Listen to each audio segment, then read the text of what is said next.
Welcome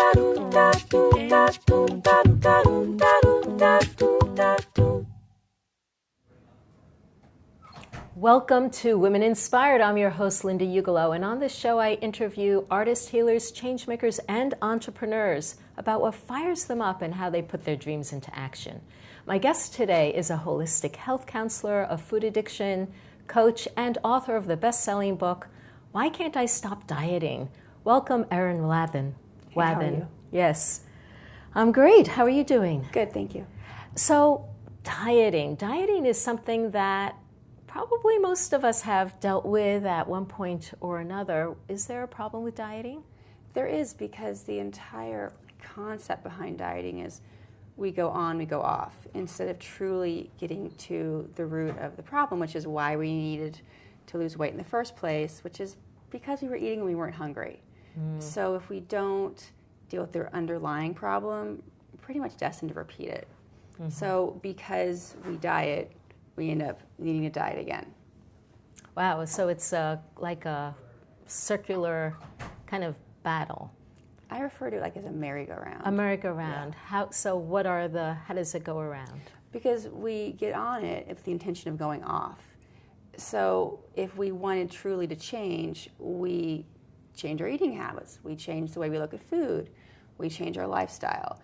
We don't decide we're going to go on a 21-day cleanse and just do green juice because we want to look really great for the high school reunion.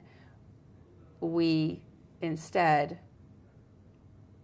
decide to change our lives. So most of us have a short-term perspective, which is why we only get short-term results. Short-term perspective, short-term results. So what should we be doing instead? Figuring out why we're eating when we're not hungry, or why we're eating when we're full, or just really getting to what exactly is going on with us when we're reaching for the bag of cookies at 3 p.m. Are we annoyed at something at work? Did we get a phone call that we didn't like? Are we restless about what exactly? Because when we go to the bag of cookies, a couple things happen. First of all, we still have the main problem over here, but now we have a distraction, right? And then chemically, we're going to have fat, we're going to have sugar, we're going to have all these other things. So we're going to have a major chemical reaction, which is exciting initially. But then we're going to have a sugar high, then a sugar crash, and then a bunch of other really gnarly things are happening to ourselves. Do we up the sugar? Do we keep it going? Do we crash and feel worse? We have a whole drama with this.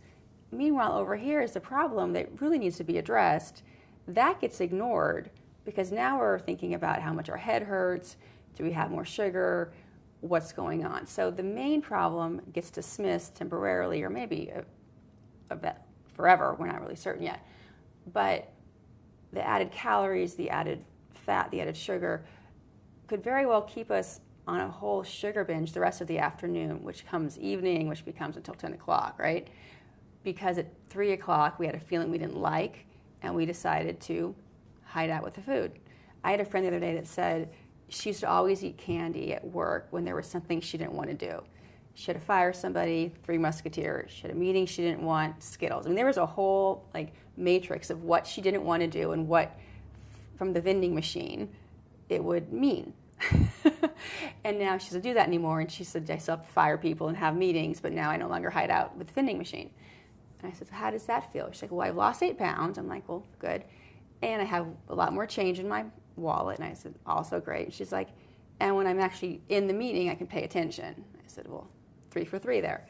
So when we don't actually deal with what we need to deal with, it doesn't serve us. But at the time, we think we're getting away with something, almost like a little kid. And all it does is kick the can down the road. You know, it's interesting because I was going to ask you, well, what about if you substitute other things like cucumbers or radishes, but that doesn't get to the original issue. You're still eating emotionally. You just may not be causing the same kind of havoc in your body. That's the kind of eater I am. Okay. Yeah, no, I mean, there are lesser things. I mean, let's face it, cucumbers are better than a plate of nachos.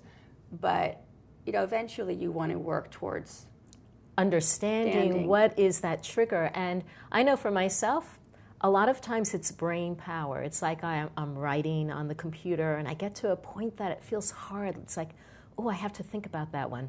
Run up to the kitchen and what can I eat? Yeah, especially if you work from home, I can find it very challenging to keep the food away because you're feeling a little bit of like an energy slump or just a little bit of something.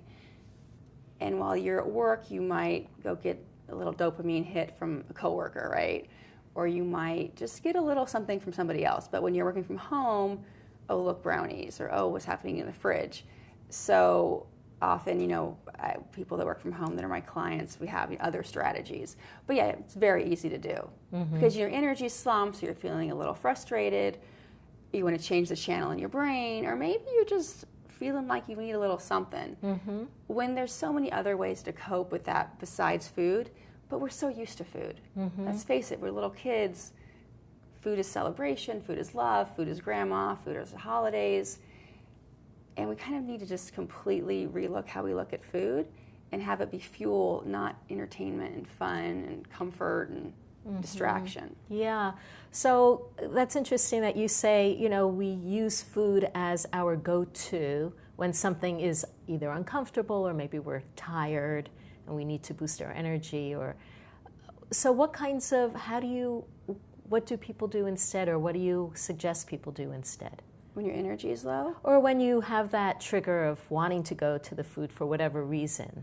Oh, I would have my clients or have anyone out there, when you're obviously having a good day or just eating a meal and things are going well, make a list of other things to do besides eat. I have people do this in the holidays or in the summer.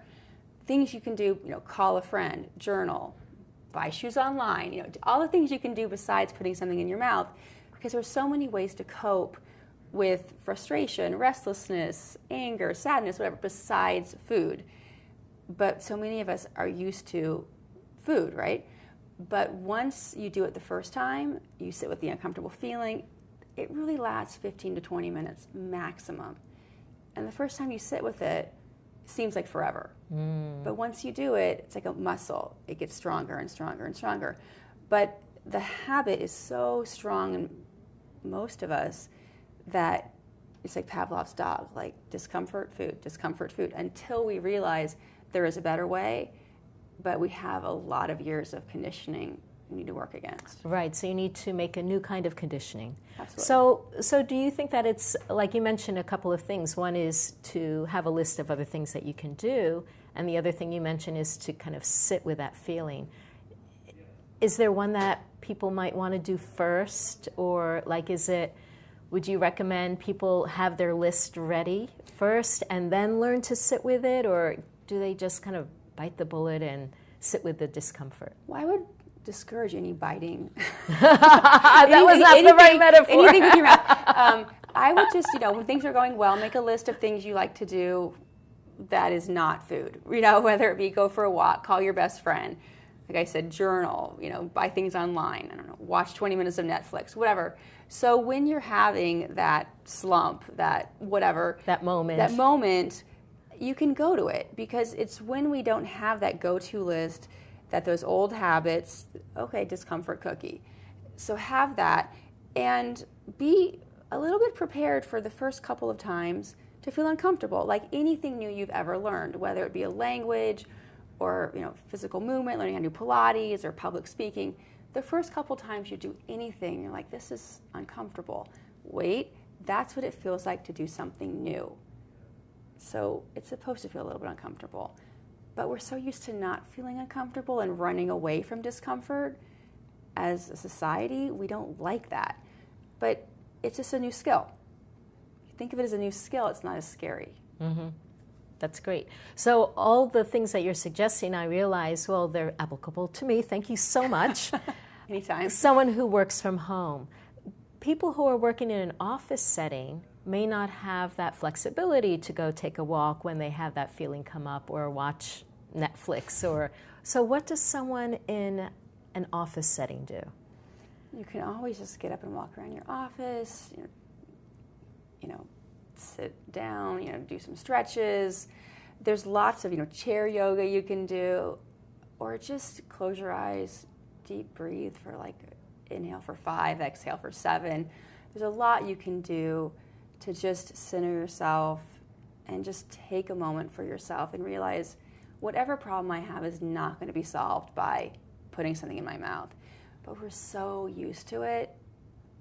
And let's face it, it kind of worked for a long time, right?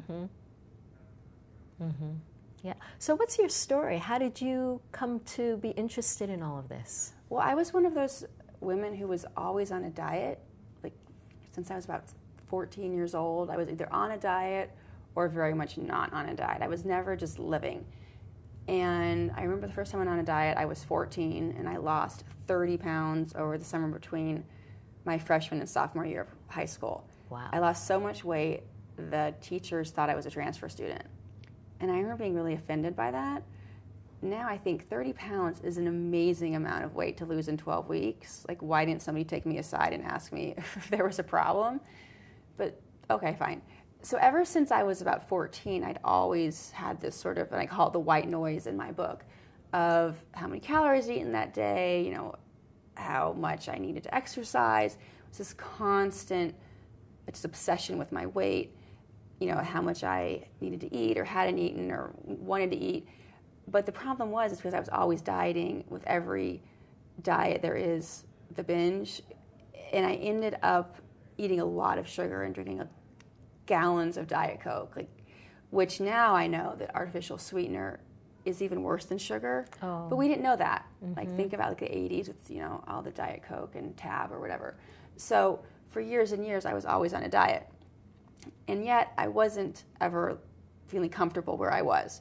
So unless I was willing to really dig deep and realize what was going on, and this entire time I exercised a ton. I was a Pilates teacher, a spin teacher, yoga. I mean, I'm trying to think of what else I was certified in. So it wasn't the exercise part, it was the food part.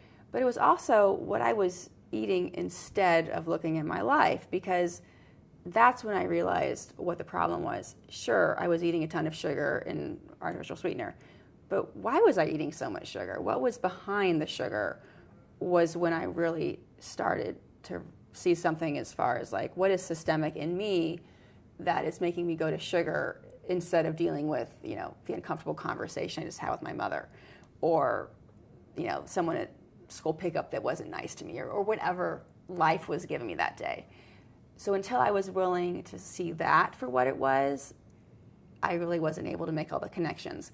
And once I was, I felt like I, you know, discovered the cure for everything. And I wanted to tell other people about it. And I really got into nutrition, and I felt like there was such a huge amount of just misconceptions out there. So many of us think it's all about calories in, calories out, or the latest fad. You know, this week it's intermittent fasting and keto, right? Last week it was something else. Next week, who knows what they're going to throw at us. When it all comes down to it, it's actually our relationship with food and what we're doing when we're not hungry that I think really it comes down to it. But once I figured all that out, I wanted to tell other people about it because it's truly what's changed my life. So how did your life change? Well, first of all, I dropped 15 pounds without dieting. I was able to write a book and start a business with all the extra time in my head, because not obsessing about my weight constantly gave me a lot more energy and, quite frankly, bandwidth. And it just gave me a perspective on how to help people, because I'd helped myself. Before, I really didn't have the capacity to help anyone else because I needed help so badly. Now I can speak to, you know, clients or give talks in which I understand why everyone's hiding in food, or why the 3 p.m. energy slump ends up in a Snickers bar. Before, I was just too consumed with my own stuff to really understand how to help anyone else. Yeah. So the people you do help, is it generally people who have 10 or 15 pounds to lose, or do you have among your clients people who may have more substantial number, like maybe they're 100 pounds overweight? It really does run the gamut, because, you know, the 10 to 15 pounds person like I used to be to the 100-pound person, it's varying degrees, but it's very much the same problem. It's just a matter of how long it's gone on and, you know, the just kind of extremes. it all comes back to the same underlying cause. Like, you're eating when you're not hungry, you're buffering your feelings, what's really going on. Now, the 100-pound person, they might not really be able to relate to the 10 or 15-pound person as much as I can, because I understand the 10 or 15-pound person might not have, stuff about like different stores, or they might not be perceived differently socially as the 100-pound overweight person. But to me, it's all the same thing. And the solution is the same. Yes, they were misusing food. They were, buffering their feelings, emotional eating. And oftentimes, the 100-pound person is a lot more willing to accept what I have to say versus the 10 or 15-pound person, because they think they can do it already. They just need to get serious, or they just need to finally decide what they're going to do. While the 100-pound person is a lot more likely, quite frankly, put their ego on the side and surrender to the process. Mm-hmm. Mm-hmm. So how do you take people through a process? First, I figure out where they want to be. And I talk a lot about, not just the number or the size, but how do you want to feel in your new body? To walk me through a day in your new life. Not just what size clothes you're wearing or what stores you're shopping in, but how do you feel now that you're no longer kind of tormented by food?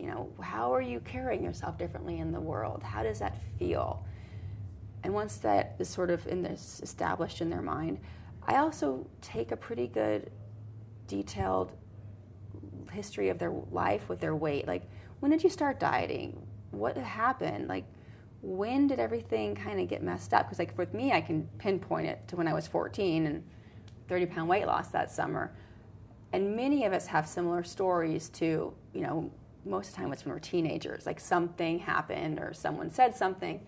So to get a good sense of where someone's at helps a lot with where we're going to go. Because so many of us have been doing this for decades.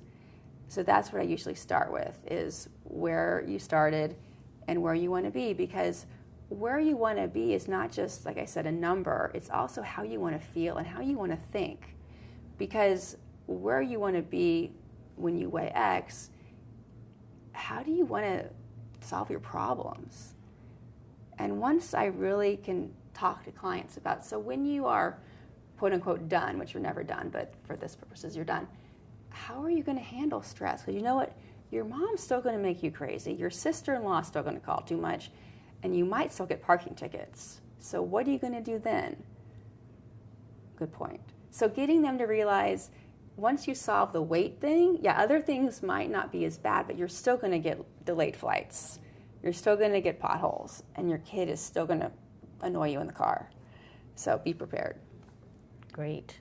Now, earlier you mentioned something about diet sodas, and I know a lot of people turn to diet soda so that they don't have the sugar. Can you speak to that? Yeah, sure, no problem.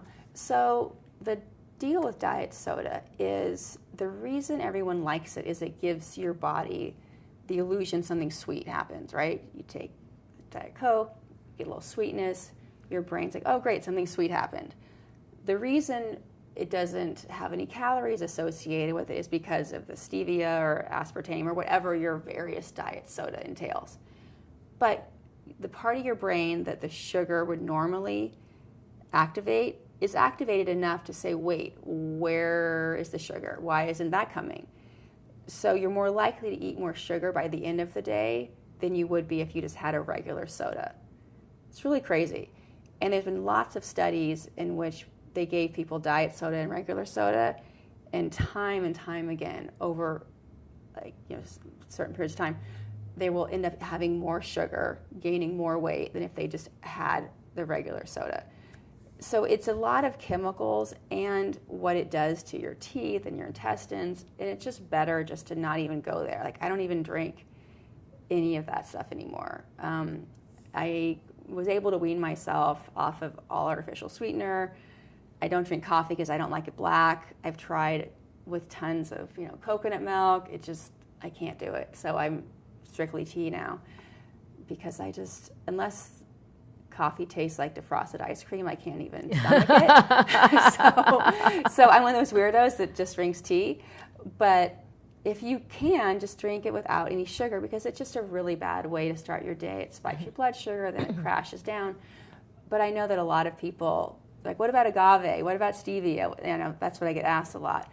So it makes sense. I get it. Like, why people ask these questions, because we're promoted constantly, like sugar replacement, you could have it all. Well, there's always a reaction in our brains to no matter what we have. So if you have to have something, go to agave, have less of it and less and less, with the intention of eventually weaning yourself off. But natural is always better. And fruit? Fruit is really easy to OD on, like Jamba Juice, for instance, or any smoothies. Juice. Juice, because it's really concentrated. I did a lecture once where I took the back of a Jamba Juice and the back of a regular Coke, and the nutrition was identical, only the Jamba Juice had 2 grams of fiber, which is next to nothing. But everyone thinks that smoothies are so healthy. Well, they are, but there's still an amazing amount of sugar in a short period of time. So fruit, ideally in the morning with fat and protein. I wouldn't eat it all day, because it does still make your body want more sugar. Because the more sugar you eat, the more sugar you want. So ideally, less sugar. Wow. So you were first certified in different kinds of fitness modalities, and then you got into this. I'm just curious if you could speak about, like, were your first clients your fitness clients, or how did you make that transition? They actually were, because when I was first in holistic health, they said, well, you're ready to get clients now. And I was like, so where do I get them? So I asked everyone. It was right after New Year's, and at the time I was teaching at a corporate gym, and I just sent out like a mass email. I'm like, hey guys, who wants New Year's resolution diet coaching? It's free. And of course everyone loves free. So my first batch of clients were like accountants and, professionals. And that's how I got them. And a lot of them did very, very well, because I'd see them at the gym, and then we'd have appointments, and I would, check their food logs. And that's how I started, was I just asked. And now they're like my biggest fans. That's fantastic. And that's such a great tool, I think, for people who are getting into coaching, to offer something for free in order to, number one, get that experience, but 2, get the testimonials, because if they do well with you, then they're going to bring in more clients. That's what I always advise new people, is you got to do it for free, get the testimonials, and then you can charge, because you can't just go straight to charging unless you happen to be like a unicorn kind of a person. But the testimonials say a lot, because if you have, all you need is a handful of them, and then you can kind of go from there. That's wonderful. Well, I love to ask my guests to pull a card that has some kind of essence or kind of strength. And you pick one and just riff on it, how it relates to your work. Boldness. All right, this is a good one. Like how I'm bold, or something that you want your clients to know, or I would say I'm definitely bold, because I'm not always their friend. I'm always honest, and I try to be kind, but I'm not always their friend. Like, I accidentally ate half a cake. I'm like, okay, stop right there.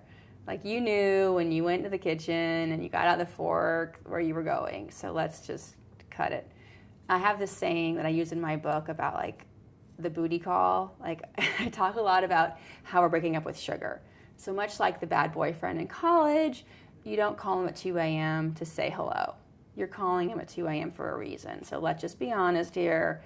So when you go to the movies and you go to the concession stand and you look at the candy, you're not just looking to say hello. So let's just be honest, and it was kind of premeditated a little bit. So I'm very bold with, I love you, I'm here for you, but I need to be honest with you guys. Don't lie to yourself, and don't lie to me, because let's just cut out those bad habits, because we know what we're doing. Like, let's stop it. No one makes you eat anything. People might give it to you, people might want you to, but at the end of the day, you do have a choice. I used to think that my kids would be so sad if I eat ice cream with them in the summer. For real, I used to think, oh, they'd be so sad, their summers be ruined. No, they just care if they get ice cream. They really do. So they get ice cream, I just don't eat it with them. And I don't think they've realized that they don't have as many opportunities for ice cream now that I don't eat it. They haven't figured that one out. But, I had to realize, cut it out. They don't really care. Mm-hmm. But when I'm very honest with my clients, or even bold perhaps, I'm like, cut it out. You knew what you were doing. You got to be honest with yourself, and you got to be honest with me. Let's just call it what it is. Mm-hmm. You went off the rails. What happened? What was happening before you went off the rails? Okay, so you had a bad day at work. You were tired. You didn't plan ahead. How can we prevent that from happening again? And always learn from these mistakes. Always learn from these lessons. Not just let it be, no, let's see what we can do next time. Okay, next time you need to make sure you have a bigger lunch, or make sure that you because if we don't learn from them, it was just sort of a waste, right? Yeah. So, but with health coaching, you have to be the coach, and coaches aren't always nice. Like when I tell my 9-year-old when he complains about his lacrosse coach, so teachers are always nice. Coaches, sometimes they're like, tough. Yeah, go out there, kid. Yeah. So with a coach, come on. So if you were going to give a piece of inspiration to your clients, what would it be?